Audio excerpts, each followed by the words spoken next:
Olá, sejam bem-vindos e bem-vindas. Eu sou Jennifer Thomas e esse é o Bagunça Organizada, o nosso guia para encontrar alguma ordem em meio ao caos ambiental.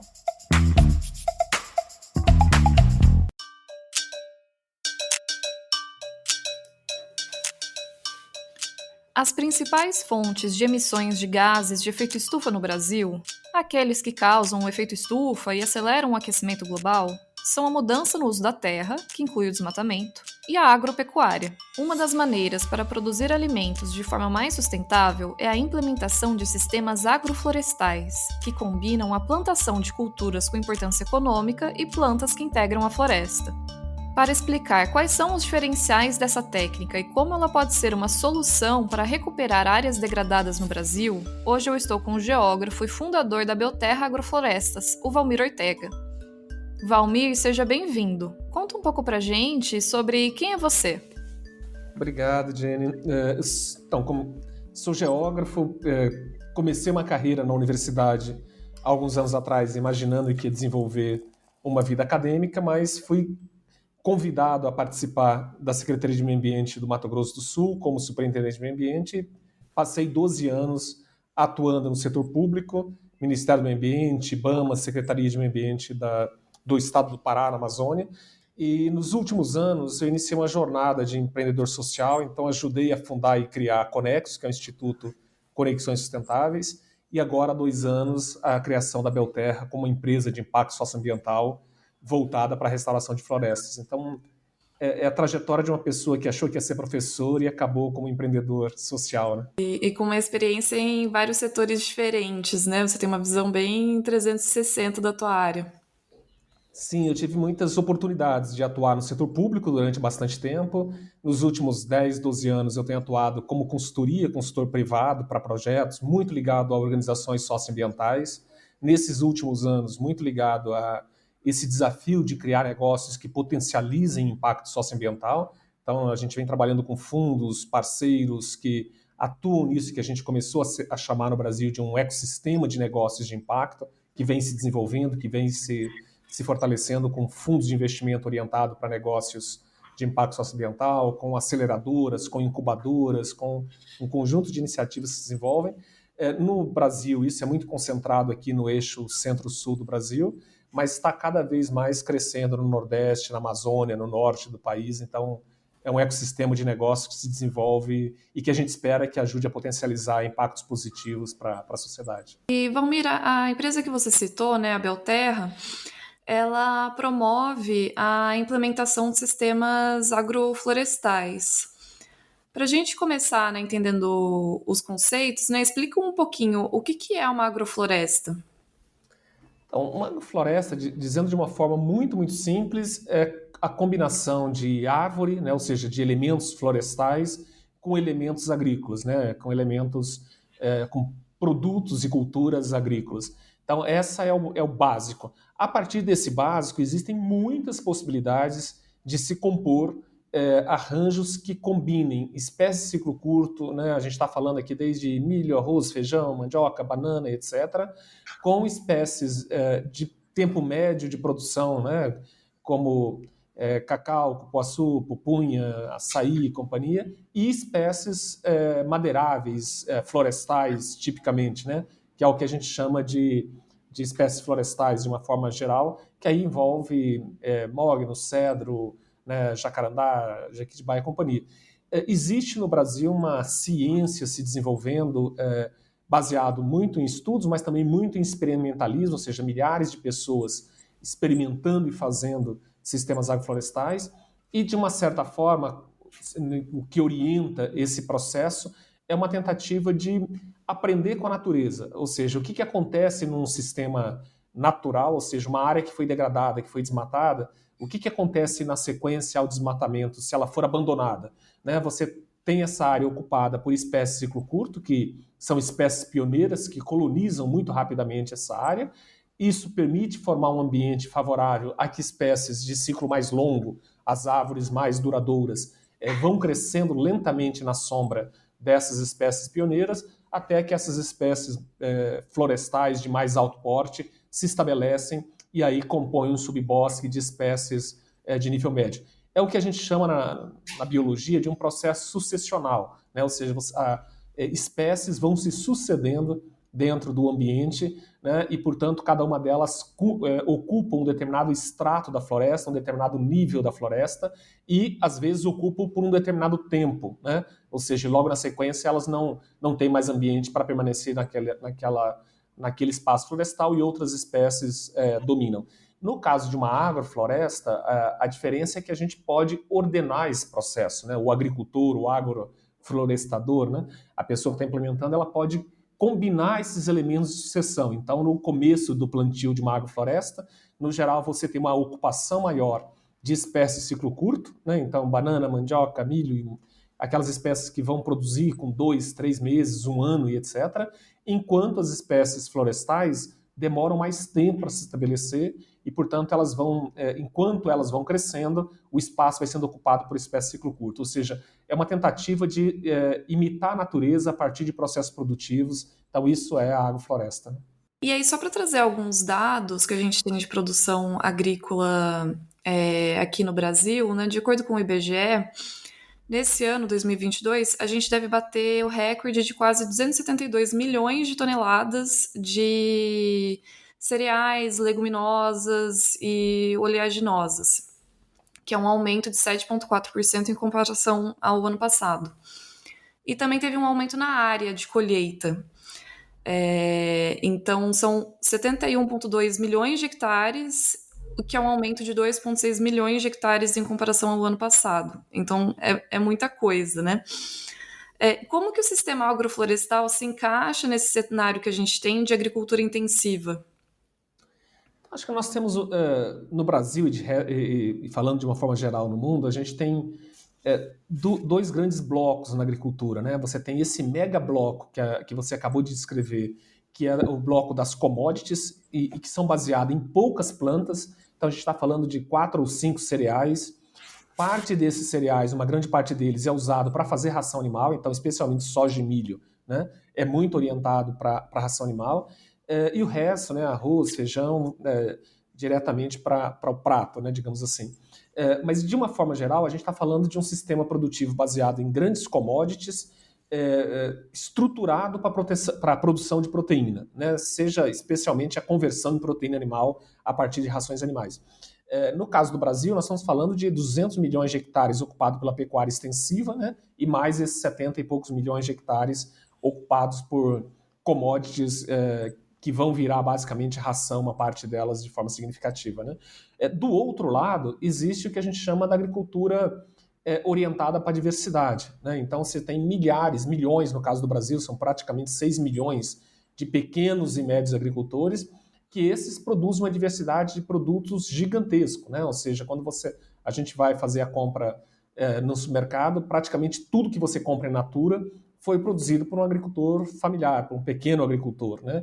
E aí nós estamos falando de centenas de produtos, de espécies e tal. Então, são esses dois mundos da agricultura, né? Um mundo orientado para a produção de volume em larga escala e de mercadorias que podem circular o planeta todo, como soja, algodão, trigo, milho e companhia, e uma imensidão e uma diversidade gigante de produtos que, no geral, circulam em mercados regionais, em mercados de ciclo curto. Então, essa é a forma como a humanidade, ao longo dos últimos 200 anos, foi estruturando a chamada agricultura moderna. No caso das commodities, principalmente a partir da década de 60, 70, né, o que veio a ser chamado de Revolução Verde, que de verde, como a gente entende hoje, teve pouco, né, no sentido ecológico do termo, né, mas foi praticamente a dominação de uma agricultura mais industrial. As agroflorestas é uma tentativa de buscar os sistemas mais produtivos por hectare, em termos de volume de produção, em termos de produtividade geral do sistema.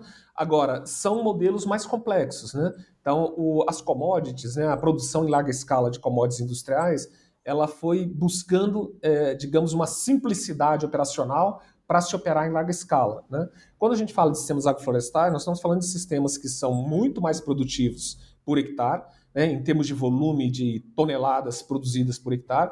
Agora são sistemas mais complexos, portanto, em larga medida, sistemas que são mais adequados para pequenos e médios agricultores, né? O que nós estamos tentando fazer na Belterra é acelerar esse processo de entrada de novos agricultores e tentar fazer agrofloresta em larga escala em pequenas propriedades. Então esse é o desafio, como que você mantém uma atividade que predominantemente ela é mais adequada para uma produção em pequena escala, mas você cria mecanismos para ampliar a escala pela multiplicidade de produtores e não pela homogeneização do sistema ou simplificação da operação do sistema. Então, é um pouco desses desafios que nós enfrentamos na Belterra, a ideia de engajar cada vez mais agricultores em sistemas que, na nossa visão, são mais produtivos e são mais amigáveis do ponto de vista ecológico, né? Ou seja, são sistemas que contribuem para uma agrobiodiversidade, que ajuda a compor uma paisagem mais amigável em termos ecológicos, que são carbono positivo, como se diz, ou seja, eles sequestram mais carbono do que emitem, ajudam a proteger recursos hídricos e solo. Portanto, há um conjunto de benefícios em sistemas agroflorestais que são predominantemente baseados em espécies perenes, né, e uma combinação com espécies de ciclo curto, que, portanto, conseguem fazer um manejo mais adequado do solo e tal. Agora, isso significa dizer que, a grosso modo, nós vamos ainda conviver muito tempo com sistemas diversificados e, de um lado, sistemas mais simplificados e baseados em commodities, né? Mas eu acho e entendo que o futuro da alimentação no planeta é buscar diversidade, é buscar identidade de alimentos locais, é buscar mais saúde nesses alimentos, e saúde tanto para nós como consumidores e também para o planeta, solo, água, biodiversidade e ar. Então, eu acho que é isso que a agrofloresta consegue entregar, né? Ela consegue entregar produtos mais saudáveis para o consumidor em um ambiente mais saudável para se produzir, envolvendo solo, água, terra e companhia, né? E puxando um pouquinho pelo que você trouxe agora, qual que é o potencial de escala, né, de uma tanto, né, da Belterra como startup, mas também da implementação de sistemas agroflorestais no Brasil? Desejavelmente, eu gostaria da gente contar no futuro em milhões de hectares, né? Hoje a gente conta em milhares de hectares. Então, a Belterra é uma empresa nova, a gente tem 2 anos de operação. Nesses 2 primeiros anos, a gente implantou 2.200 hectares.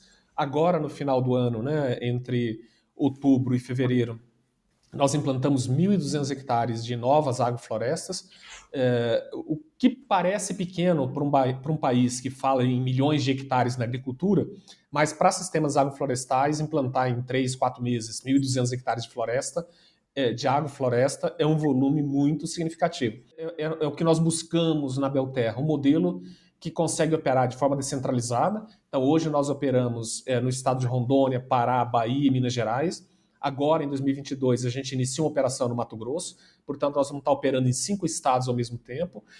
A sede da empresa é aqui em Curitiba, no estado do Paraná, e, portanto, a gente consegue operar de forma descentralizada nesses 5 estados, trabalhando prioritariamente em arranjos com cooperativas, associações de produtores, em territórios onde a gente consiga constituir parceiros que acelerem a implantação desses sistemas, e a gente ajuda a desenvolver uma camada de fornecedores de serviço que oferecem máquinas, insumos, mão de obra nesses territórios em que a gente atua. Então, de alguma forma, o nosso desafio é criar um sistema estruturado de aceleração de implantação de agrofloresta. E isso significa combinar 3 elementos que são muito críticos, né, para que um agricultor consiga fazer uma agrofloresta produtiva, né?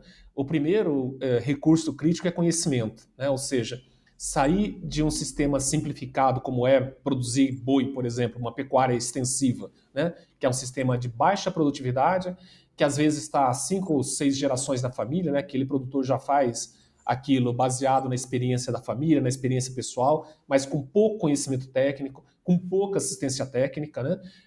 E sair desse sistema produtivo simplificado para ir para a agrofloresta é um desafio técnico muito relevante. Ele vai ter que aprender sobre um conjunto de novas espécies, de manejo, de adubação e tal. E, portanto, esse agricultor precisa ter apoio, precisa ter assistência técnica para fazer essa transição. Então, esse é um desafio, é uma barreira. A segunda barreira é o custo, né? Nós estamos falando de um sistema que ele é muito mais produtivo por hectare, mas ele tem um custo de implantação também mais alto, né? Ou seja, o preparo do solo, as mudas, o processo de manejo é muito mais caro do que a implantação de 1 hectare para soja ou para milho ou para pecuária. Portanto, há uma necessidade de pensar um formato de investimento, de financiamento, de apoio financeiro para que esse processo se estabeleça. E, por fim, uma terceira grande barreira que, por vezes, assusta os produtores é que, ao produzir uma diversidade maior de produtos no mesmo hectare, significa dizer que você vai ter uma dificuldade ou um desafio maior de comercializar essa diversidade de produtos, né? Ou seja, hoje um produtor de boi, de pecuária, ele tem muita pouca preocupação em vender ou como ele vai vender o seu boi. É muito provável que o comprador bata na porteira dele pedindo para comprar o bezerro, pedindo para comprar o produto dele, né? Se você é um produtor de agrofloresta, esse é um desafio, né? Você tem que pensar em como que você vai vender os 5 ou 6 ou 10 produtos que você vai produzir ao longo daquele ano no mesmo hectare que antes você produzia só boi, né? Portanto, o ideal é que essa produção esteja conectada com algum arranjo, seja uma cooperativa, seja um arranjo de parceiros que apoiem comercialização, para que isso acelere a tua capacidade.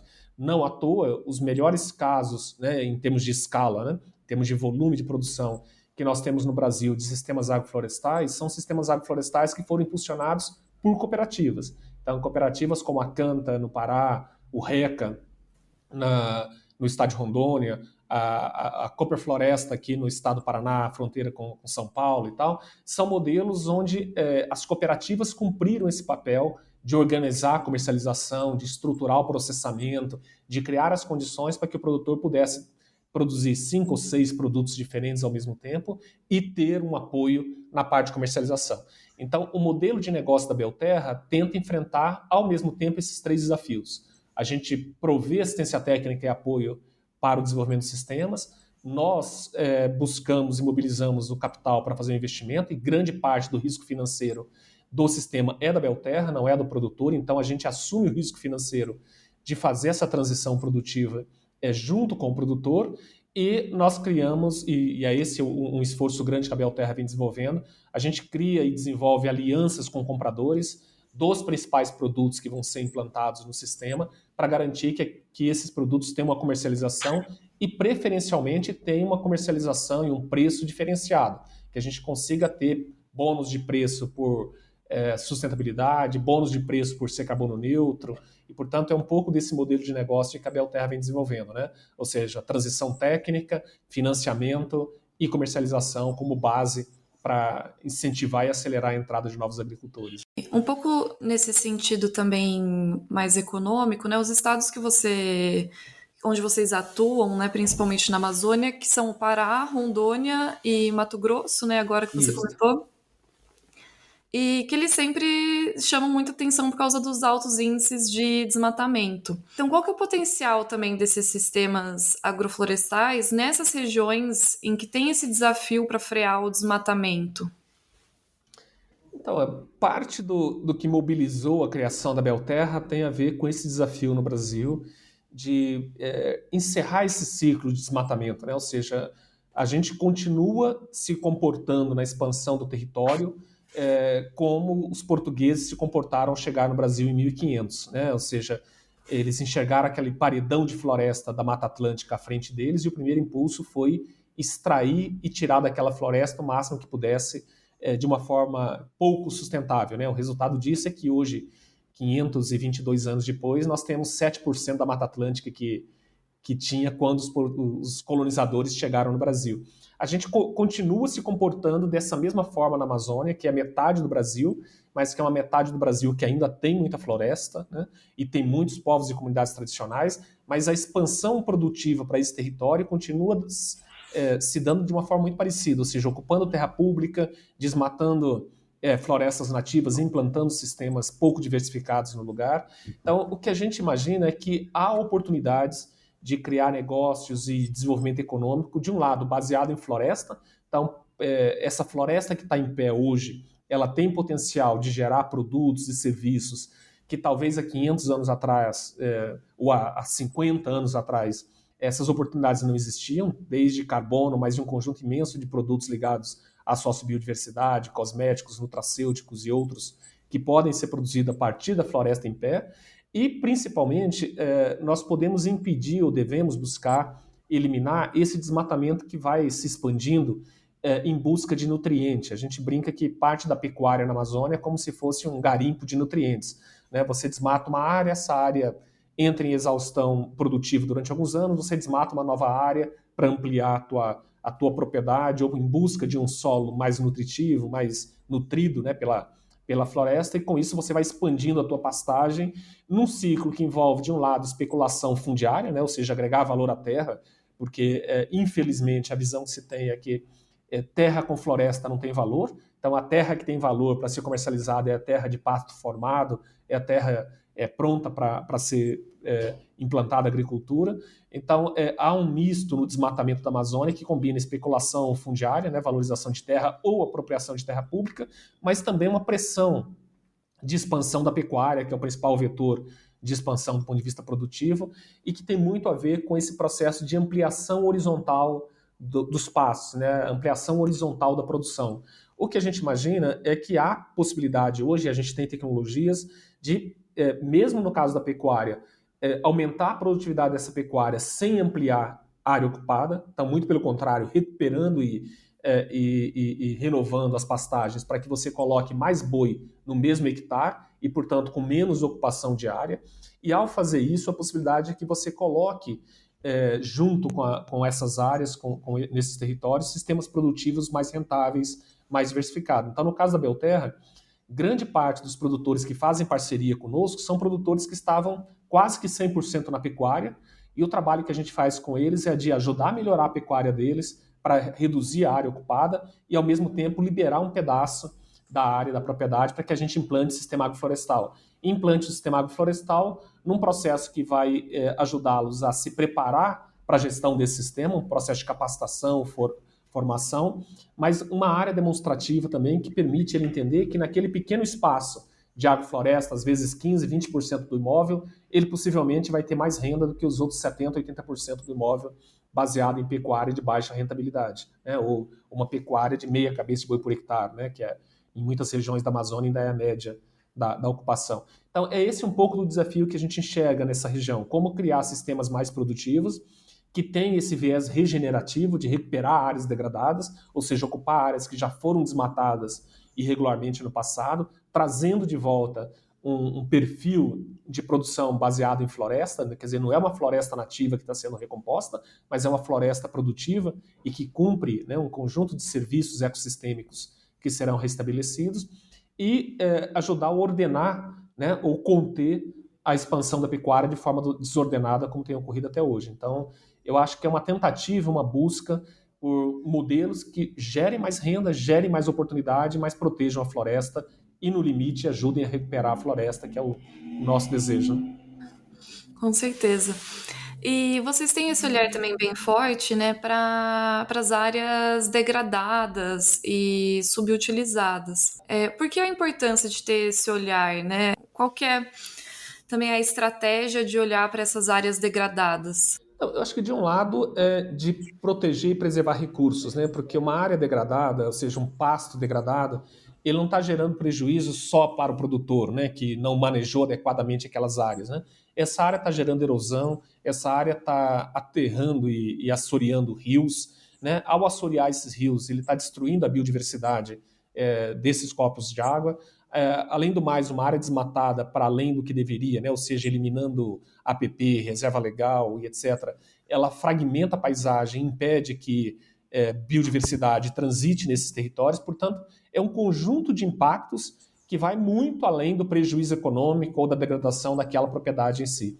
E no Brasil, nós estamos falando de milhões de hectares, né? Você citou no início da nossa conversa de que esse ano a gente tem uma safra recorde em 70 milhões de hectares de grãos, né? E isso permite colocar o Brasil como um dos maiores produtores globais de commodities alimentares, mas nós temos, segundo dados da Embrapa, 70 milhões de hectares de áreas degradadas em pastagens de péssima qualidade. Ou seja, de um lado, 70 milhões de hectares que colocam o Brasil como mega produtor de commodities, e do outro lado, nos 200 milhões de hectares de pecuária, 70 milhões estão com algum grau de degradação que vai de severa a branda, né? E tal. Portanto, nós estamos jogando fora um recurso caro, que é solo. Nós estamos, ao jogar fora esse recurso caro, que é solo, nós estamos destruindo rios e corpos d'água. Então, ao pensar em recuperar áreas degradadas, é trazer de volta qualidade para esses solos, é trazer de volta a proteção desses rios e é trazer de volta renda para essas propriedades. Né? Muitos desses proprietários foram degradando as suas propriedades por um processo de exaustão econômica, numa tentativa de buscar mais renda num sistema produtivo de baixa produtividade, e ao fazer isso vai exaurindo os recursos naturais da sua propriedade.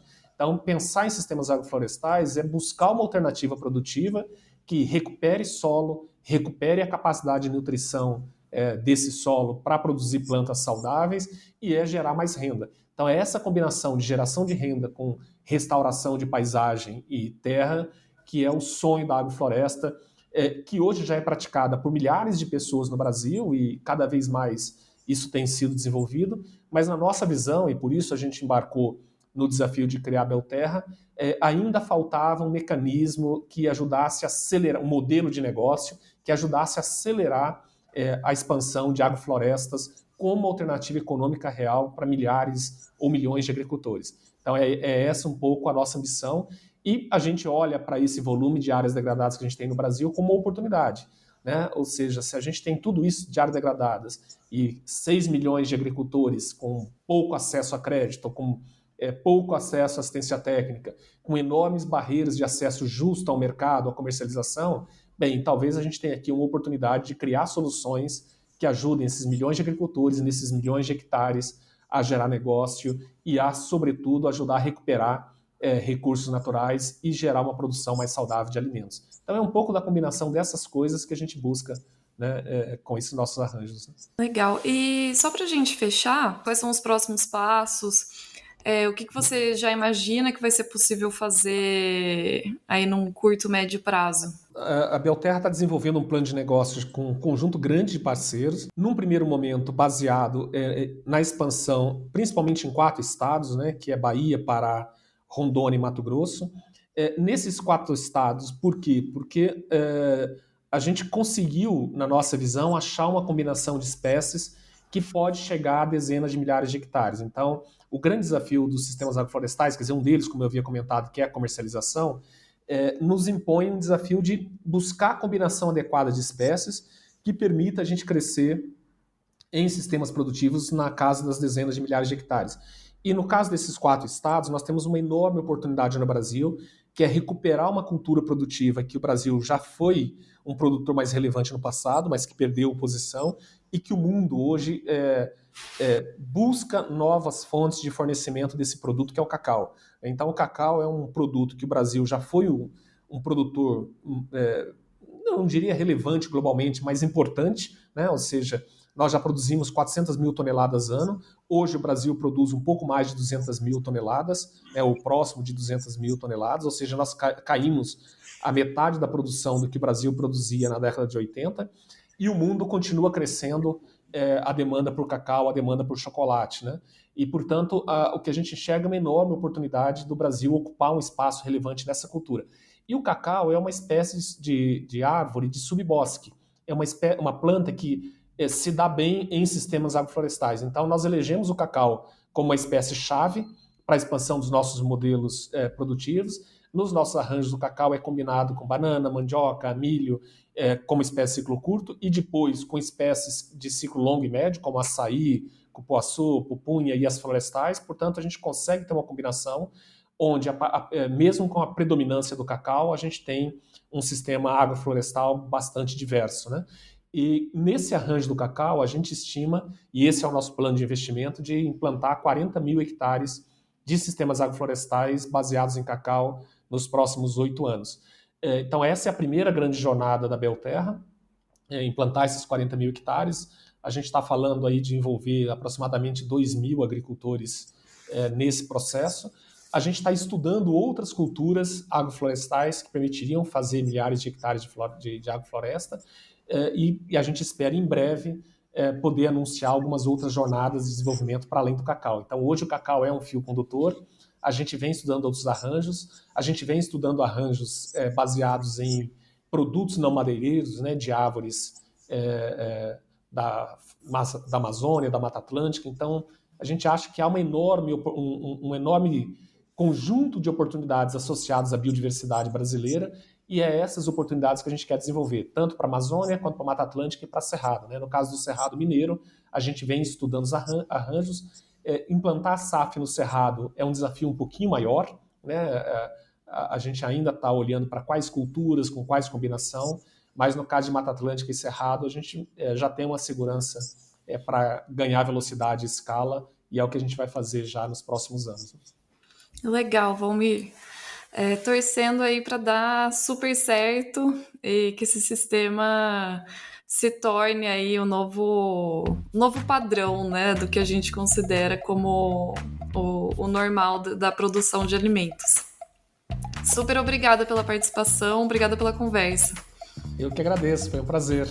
Chegamos ao fim do nosso episódio. Muito obrigada a quem nos ouviu até aqui e também ao Edgar Maciel, que assina a edição de áudio desse podcast. Sigam o nosso impacto nas redes sociais para acompanharem os próximos episódios. Até a próxima!